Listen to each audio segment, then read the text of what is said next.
Okay, sige. Yes. Ilang taon na po Ma'am Sonia? 64 po. 54. Okay. Yeah. Anong pinagkakaabalahan po ngayon? Ito, munting tindahan lang po. Ah, mm. Walang asawa, Ma'am? Bakit? Biyudo po. Awido Biyuda. na. Ilang years na po kayong byuda? Mag 6 na po. Bakit Ngayon. po namatay si mister mo? Tinabadan siguro maging ito, yung lungs. May problema sa lungs? May lung cancer? Yes. Oh. Mahilig uminom, nagrilyo. Sigarilyo talaga, sir. Nakakailang kaho siya sa isang araw? 2. Dalawa. Magkano isang kaha ng sigarilyo ngayon? Noon, pa? Parang 60 pa noon. 60? Oo, nung 6 years ago. Hindi, COVID the time eh. Mahal na rin yung mga sigarilyo. COVID nga yun. Oo. Hindi ka pa nagka-boyfriend? Wala. May tuko akong narinig. Kapag Naririnig ko kalayo na nga yun, nagatunog na yun. Kasi pag may tuko daw, kapag tumutunog ang tuko, ibig sabihin may laon. Alam mo yung laon, ma'am? Laon na nga. Kausap mo, sir. Ayun na nga sabi ko eh. Ba't di ko kayo nagka-boyfriend? Actually, nagkaroon naman. Kasi Wow. hindi na Kasi siguro, hindi hindi nagkasundo sa okay. Pero nagsama po kayo. isang buwan lang po. Hey!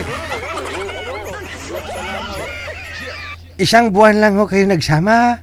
Opo, sir. Diyan po sa bahay mo? Hindi. Sa bahay niya? Kung sa kanila. Pumunta po kayo doon? Punta ko doon, siyempre, para matingnan ko yung sitwasyon niya. Oo.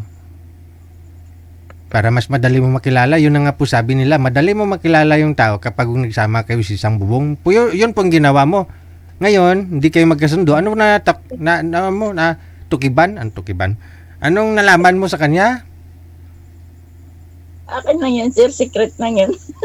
Share mo sa amin para may pagchismisan tayo. Chismoso ako eh.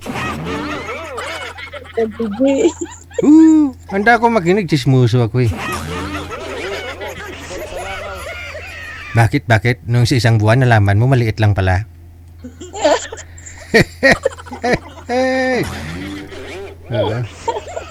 Ganon. Oo. Iharap mo na yung ko. Wala pa nga, naghahanap pa nga ako. Inaalam ko nga huwing kwento ng buhay mo. Bakit hindi pumasa yung isang lalaki? Anong ayaw mo sa kanya? Para malaman ko po. Mayroon akong naayawan sa kanya, kaya ayaw nga eh. Ano nga hong naayawan mo sa kanya? Secret nga lang. Malabnaw na? Ano? Ganon. Malabnaw.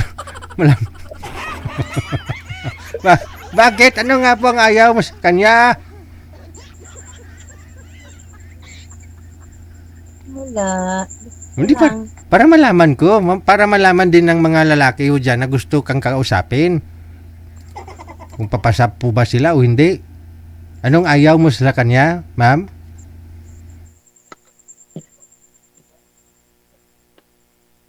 Wala siya nabuhay, sir. Walang hanap buhay. O nga naman. Walang. Bakit hindi mo nalaman na wala siyang hanap buhay bago ka pumunta doon sa bahay nila? Nung pagpunta ko doon, wala nga. Ay, ganun? Saan mo siya nakilala? Sa lang din. Sa social media? Opo.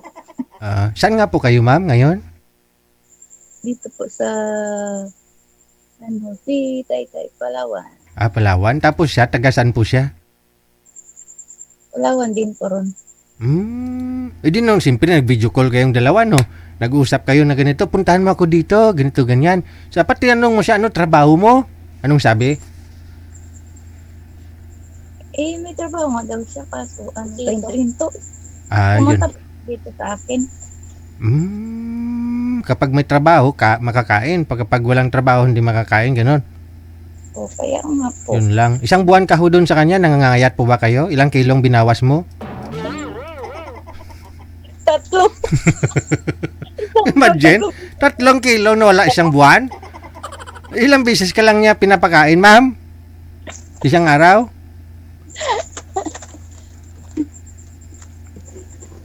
Ilang beses ka niya pinapakain? Kain man. Oo. Hindi. Kunti lang? Oh, yun lang. Nasanay kasi tayo na banjado talaga yung kanin eh. Oo. Hindi, oy. Kunti lang naman ako magkain. Yun lang. Masyado ka siguro pinagod.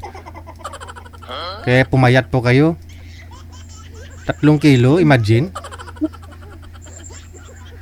O sige. So anong hanap mo sa lalaki? May stable na trabaho? Pre, kailangan din nga may trabaho. Oo naman. din. Ganun talaga. No? Hindi baril, hindi para inom. Para Mhm. sigarilyo. Siya may bisyo siya. Palainom pa sigarilyo. Hindi naman. Yun nga lang. Walang trabaho talaga. Paminsan-minsan lang din. Hmm. O sige, wag ka mag-alala. Hahanapan ka namin ng mga kausap ha. Baba ko muna yung tawag. Tatawagan kita po ulit. Okay.